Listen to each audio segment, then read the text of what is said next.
And we're back. We're back. Welcome to episode 2 of the EP commentary for That's not the way to say it. Live Olympic coverage. I'm Desi, your host. Welcome back to episode 2. We're going to discuss La Medicina. The first song on the EP, La Medicina. And the title track. I'm Desi. I'm Keely. I'm Dressage as well. Let's get into it. Maybe I'll know who I am by the end of this. Maybe not. Should we take a listen to La Medicina? Yeah, let's do it. Yo que vivo, aunque me muerto, la medicina de amor, la medicina de amor. Praying to a future no one sees. Black ash in my coffee, it's a probability. And I'm not saying it's a remedy, but all we have is empathy. Damn it. Ow. This is one of Ouch. those songs. I say this a lot. It hurts my feelings, and that's how I know it's good. This song hurts. It hurts me. It hurt to write and it hurts to listen to, but in such a beautiful way. Yeah. Yeah, so that's the first song we ever wrote together. I'm just Just yeah, to sit super here. chill vibe. So chill. You can Just hear that we were surface so level. fine. Surface level stuff. Yeah, so La Medicina is the first song we ever wrote together. It's the first session we ever had. Yep. And we were both feeling super heavy with everything happening in the world. Yeah, specifically Gaza at that moment. It was feeling like Yeah. really, really traumatizing to see on the phone every day. Yeah. Both of us, you could just see the way that it's affected both of us in our energies. And I was like, I'm not going to hide that. I'm coming into a session to make music. Like, let me show up where I'm at. And we probably spent the first 2 hours talking. Yeah. Like, we didn't even start writing anything. Yep. And then I told you that I've been wanting to bring more Spanish into my music. Yep.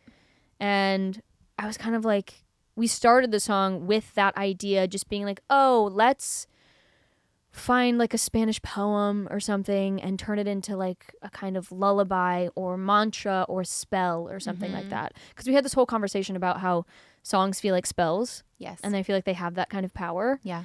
Like we've both talked about accidentally like manifesting certain things like with music or Yeah. like predicting things before they come true Right. with a song, which is crazy. Which is crazy. I mean, that's happened. I literally wrote a song about, now I can see that it was like, bitch, you are gay. But then I was like, I just want to feel like I know I can. How much longer till I know who I am? And it was like 6 years.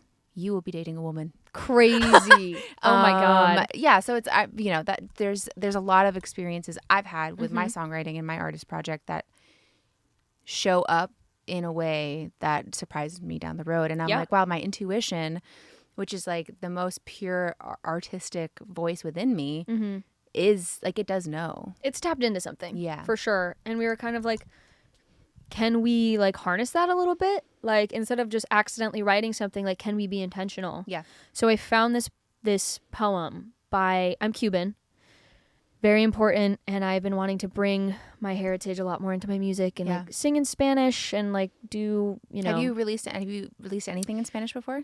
I released one song that had some Spanglish in it. Where Cohiba, which is a very different energy. That's like, I'm a bad bitch, like call me daddy vibes. Right. And we have written those too, Totally. but Not on this we project. were in sad bitch mode. We were in for this sad one. bitch mode. So this was my first time really diving into it in this way, where I'm singing like a full chorus in Spanish. So I found this poem. Let me pull it up, actually. And it was so cute too because you found this poem. I feel like you had known about it before, and you kind of like brought it in. I knew about the poet. Right? Because Yeah. of your dad. Like, and I remember you were like, you would FaceTime him. Yeah. Well, and get like clarity on some. he helped me with pronunciation, which is really cute. I was Yeah. like, this is a sweet like connection to the family. And Yeah, exactly. And now he like looks forward to me calling him. He's like, "Oh, do you need help like with pronunciation?" Or I'll call my sister's boyfriend who's from Puerto Rico, and he like gets so excited about it. It's a fun like little kind of family community thing. I don't know. It's like an Yeah. accidental thing, but I love it. So when I went to Cuba in 2020 before the pandemic, I found this poetry book by Jose Marti, who's a poet. I believe he died in like the 1800s. Like, he's not young. He's an OG. he's an OG. He's not young, meaning he's dead. Meaning he is no longer alive. So I just remembered this poetry book and that I really loved a lot of his poems, and we had this idea to like do a Spanish poem, and so I just like started looking through his poems, and I found this one. I'll do the English translation. It's called "I Who Live Though I Have Died," and it's about depression, like living with depression. But the poem is, "I who live though I have died, claim a great discovery, for last night I verified, love is the best remedy."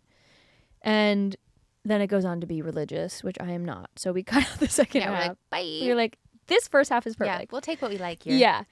And I really identified with that meaning on like a larger level, where I was like, oh, like through all of this, love is the best remedy. Love is the medicine. Empathy, community, love, all of these things are what we hold on to. So like reading that in the context of our larger conversation that day was like kismet.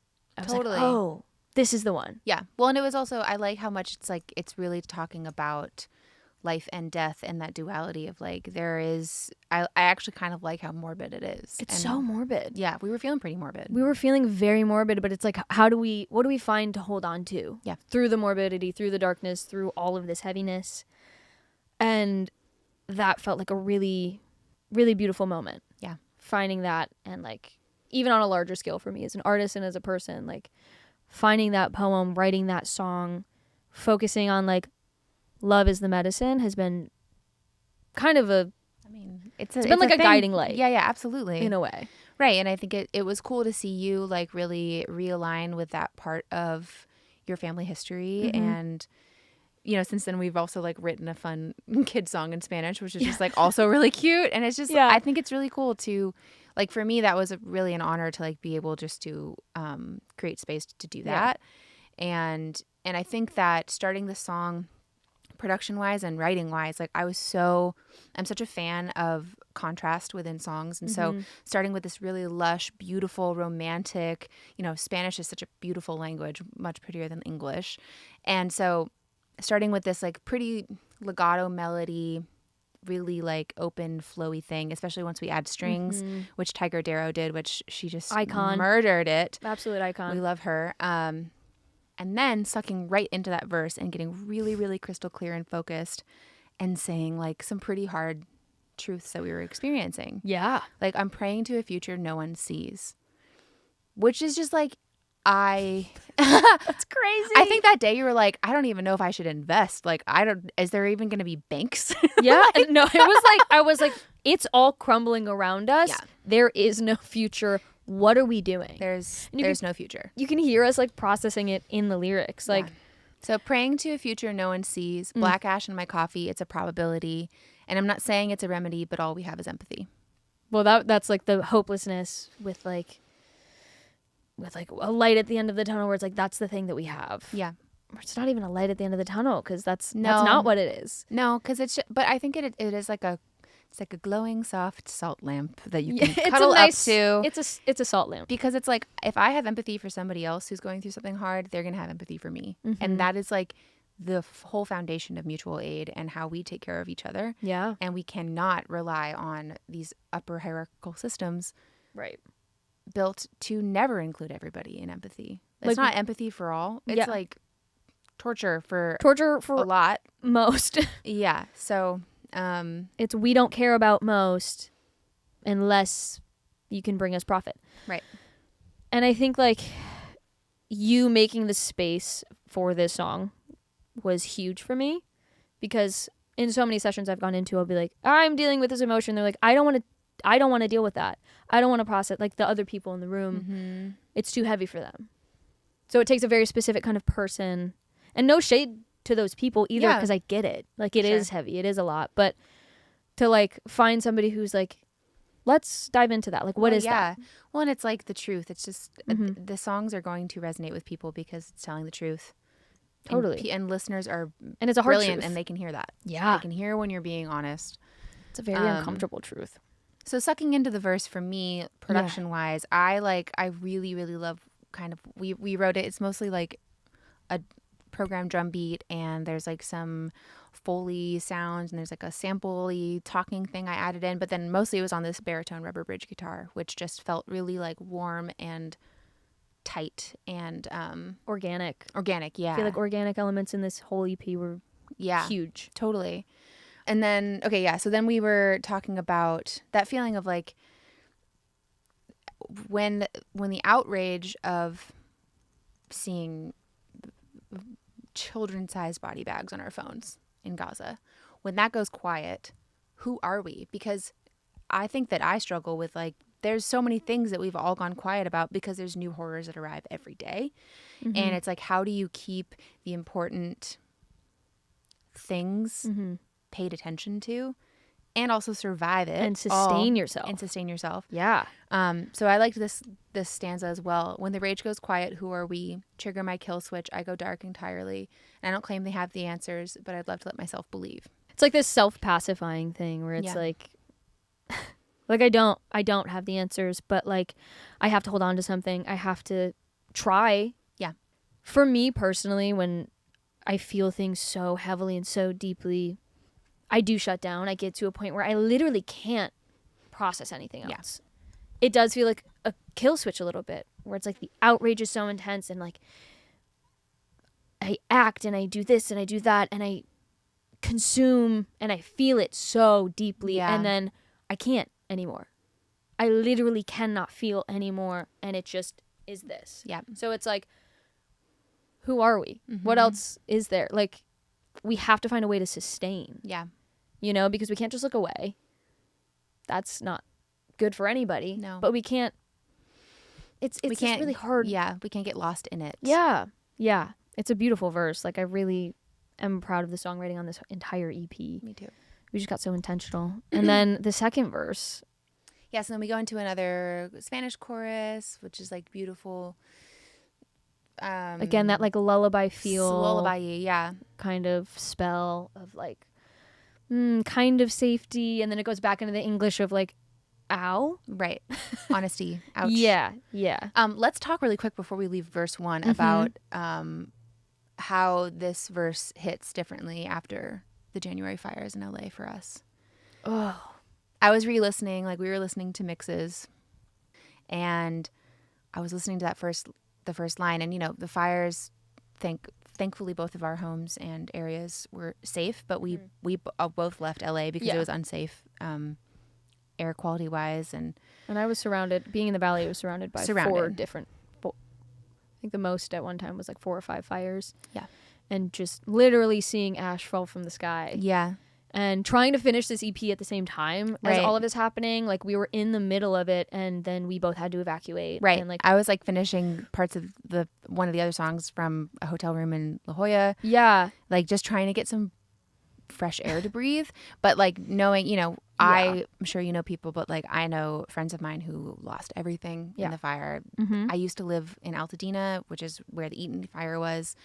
And like the fire stopped like 2 blocks from my old house. So where I even thought then I was like far enough into neighborhoods that fire couldn't come from the mountains and get me and get like where I lived, it's like that fallacy is really proved to be a fallacy. It's like, no, you actually nowhere in a city like this is safe from fire. And so and climate change, like right. And just seeing how many people in the music community specifically lost everything, lost like, if I just lost entirely my whole studio with all of my things, all of my projects, my hard drives, my instruments, my entire way of making a living, gone in a second. And stuff that you've been building for years and years and years. Yeah. So listening back to that and like praying to a future no one sees, that week, I felt like, do I have to leave LA? Like, is LA actually not sustainable anymore? It's actually the only place I feel safe in this country. Well, that's the crazy thing is like in terms of climate and like I don't feel natural safe disasters. climate-wise, this place is probably one of the most unsafe places to be. But socially and as queer people and like for our careers, like this is one of the safest places and one of the best places we could be, which is crazy. But like you texted me and you were like, reread the lyrics, like re-listen to verse 1 of La Medicina. Meanwhile, we'd been, there's like ash advisory all over the city. Like You can see the ash falling from the sky all over the Blanketed. city. Like my Toxic. car was just like covered in ash. Like, and like, I think we accidentally predicted some certain things happening, which like on this entire EP, there's a bunch of different lyrics where you were texting me, you're like, dude, what? this is real. Like, we were like, it was hyperbole before. Yeah. But anyways, so I'm like, Desi, listen to this again. Praying to a future no one sees. I was like, I don't think there's a future in LA for me here. I don't think anyone can live here and survive. Black ash in my coffee. It's a probability. I was like, ash? No, not the ash. Like, that's so specific. Not with the ash. That's I know. so specific. And we were just trying to think of something that we got so intentional with the lyrics. We weren't even thinking about fires though. We were just No. like black ash. Like it's just an offshoot of like what it means to be in a burning world. Yeah, we were like talking just about like climate and the world's on fire and like Yeah. on a larger kind of scale, and then that happened and we were like, oh my god. So that was an accident. That was tough. Yeah. But then, reading on with I'm not saying it's a remedy. All we have is empathy. It's like I said earlier, we really saw, for me, unprecedented amounts of community coming together. And, we both did like just local runs of supplies and bringing them off to donation centers, like raised money from people from everywhere, just sending us Venmo and just being able to go and like spend $800 at Lowe's to get respirators and hazmat suits and all these things that really help people. And there's been so many different organizations that's popped up through this where there's literally like free stores for people who have lost everything, right? So like people are just rebuilding. They drive families. Right. They have families of people drive up in their cars and they're like, we need water, we need diapers, we need underwear. Yeah, like, etc. Yeah. And there's people volunteering, just like filling up their car with stuff. No questions asked. Take what you need. Yeah, was very I've never heartening. seen that in LA. Obviously, I haven't lived here that long, but I think something that was difficult for me in moving to LA is in New York. I moved to LA from New York. I lived in New York for 10 years. In New York, there is such a strong, like, activist scene. Like, it's very, very, very prevalent in New York. And, like, I had a ton of friends through that, and people are just, like, out on the streets all the time. And moving to LA, I was like, oh, I don't, like, feel that. I was having a hard time kind of finding that community, and I was like, oh, does LA just not have that? And then the LA fires happened, and to see people take action in that way, I was like, oh, it is still here. It just looks different. Yeah. And also it's a different city. It's a different layout. Like in New York, you hop on a train and you're at a protest in 20 minutes. In LA, you got to find parking. Yeah, you got to drive. And we don't have that. You have to drive like 3 hours and then find parking. And like, it's not the different. Same. It's different. Yeah. But to see that was really beautiful. And like to find that community through that was really, it's a horrible thing that happened, but it showed a really beautiful part of LA. Yeah. Especially in the music community, Yeah. I would say. People really showed up for each other. Yeah. Which is such a representation of like what we need to be doing right now.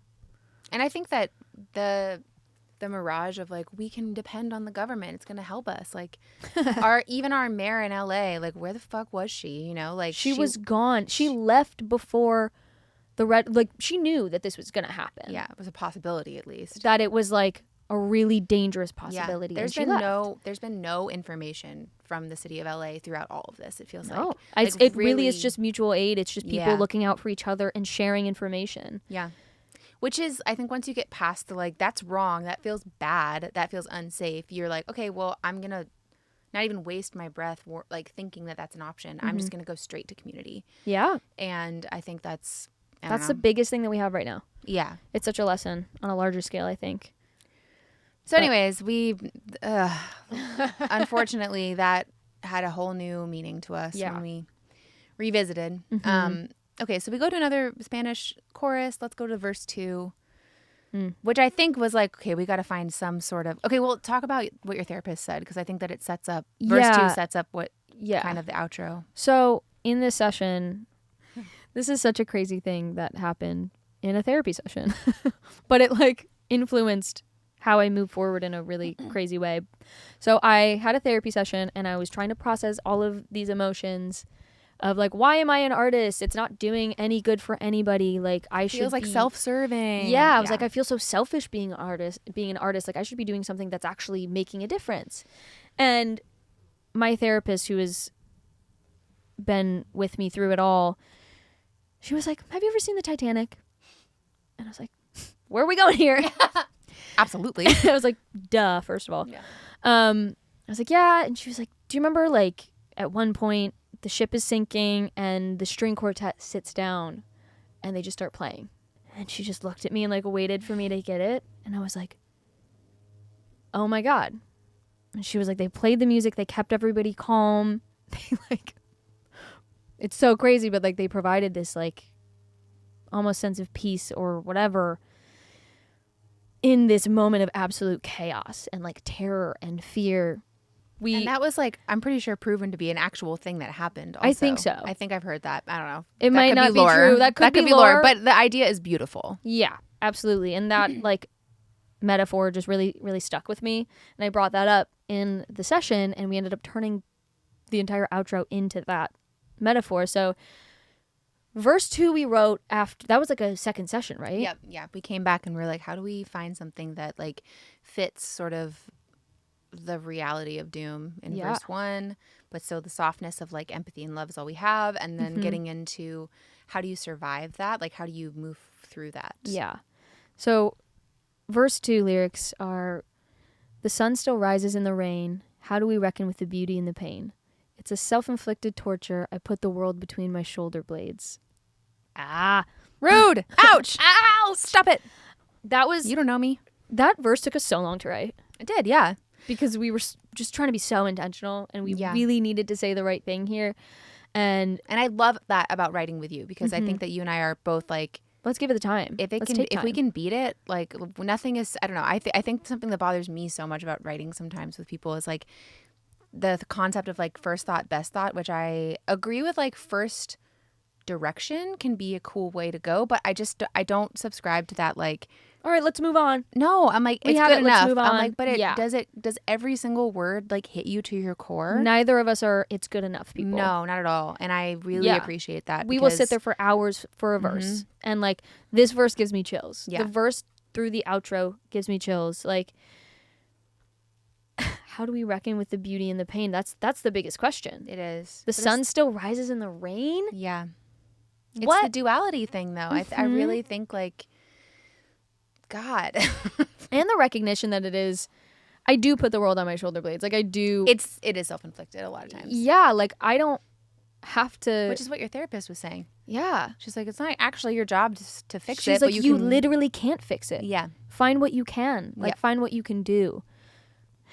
This verse every time I listen to it, it gives me chills. And then going into the outro, and I will sing a lullaby if we're sinking. So hold on to me. It's love the only remedy. Which, ow. Like all of these are just ow. Yeah. They're ouchies. That was the moment. That outro is, that can be my job. That can be what I provide in this time. It's like, is a soundtrack. Yeah. I can keep people calm. I can Yeah. validate the feeling. I can, and I think my view of the role of the artist has expanded since then, but that day that was enough. Yeah. That's what I needed, Totally. was find something. Well, it's like ultra presence Mm-hmm. because you're not, it's not this product of like, we can fix this. It's like, it's literally like, I'm just going to be here with you. Yeah. Like what I feel and what I make will maybe help people through this thing. Like, can I bring you comfort? Yeah. If that's all I can do, then that's all I can do. And if that helps, Yeah. then I've done my job. Yeah, totally. So something else that was really cool about this project as a whole is we accidentally made it in a cycle. Like it kind of feels like the stages of grief a little bit Yeah. on a much larger scale of the grief and mourning that comes with like living in the world that we live in today. And I don't know, what do you think La Medicina is in that? Because I don't know. I think it kind of, I mean, it definitely ends in acceptance. It ends in acceptance, but it kind of goes through Yeah. depression. It goes through like La Medicina feels like it's a lot of things in one. Well, and I think it also was like such a tone setter for the project because you also had these other songs that you're like, oh, wow, like Go What Goes, for example, is ultimate acceptance. And Yeah. it is already just like sonically sounds like a sister song to La Yeah. Medicina. And so we were finding like it's acceptance, but it's like it's definitely sadness and it's definitely like outrage too. It's not totally like letting go of anything. It's just acknowledging. Mm-hmm. It's like looking at it. And then we get into Flowers Are Blooming, which is like, this is anxiety. Everything is wrong. We get into Rage, which is like, burn it all down. Fuck this. I'm so angry Yeah. all the time. So I think that La Medicina Yeah. kind of felt like the like encapsulating mommy above Yeah. everything. And then the other stuff kind of like fits under the wing. feels like the beginning and the end of the cycle, kind of. Yeah. Yeah. And at the end of Go What Goes, we put La Medicina lyrics back into it to kind of start the cycle again, Yeah. which we'll get into. Yeah. And that's La Medicina. That's the first song. It's beautiful and haunting and devastating. It is. Should we dive into Flowers Are Blooming in Antarctica? Yeah. She's a beast. She was a beast. Oh my God, this song was very hard to produce. But also But you crushed it. This was another one where we were like, the lyrics have to be right, and also it has to come out now because it's all really relevant to this time. So relevant. We really dated it, but like I don't give a fuck. Yeah. I think they're really It's like a time funny capsule. and upsetting and yeah, let's get into it. Hell yeah.